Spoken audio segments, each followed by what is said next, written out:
They are finally here, the Kujo Jags. And the first time I saw these boots, I was at GIE, and I remember just kind of standing there, just staring at them because they were such a unique yard shoe. So I knew I wanted to try them out. I knew I wanted a pair, and they have finally arrived. So what I'm gonna do is give you guys my first impressions of the new Kujo Jags.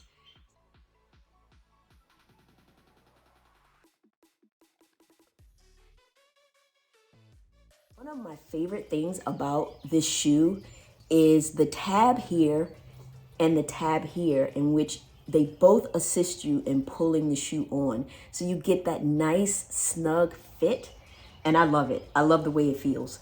This is a nicely made shoe.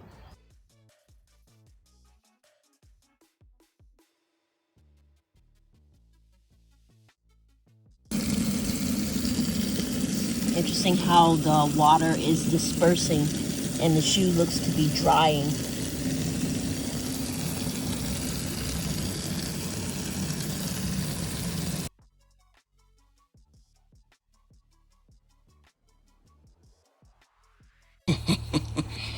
I'm gonna visit my mom.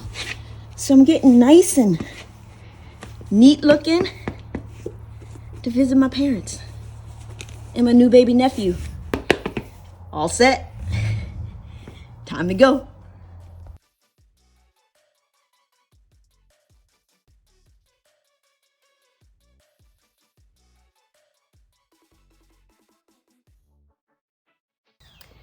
I just wore the shoes for an hour and 45 minutes while I sprayed out some turf salt in my yard.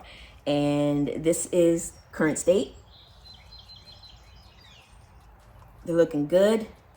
You saw in the video how when the water got on there, it was like shiny wet, but within seconds you could see it start to dry, which I thought that was pretty cool. The rubber's really good. They were really comfortable the whole time. My feet felt like they were being hugged, which that's cool. So far, so good. I really do like these. They are definitely waterproof. They look really nice. I thought I was gonna have a big problem getting them dirty, but I'm good. And they still look good. So if you're thinking about getting some Kujo Jags and you're okay with the tight fit around the ankle part, then I would say these are shoes for you.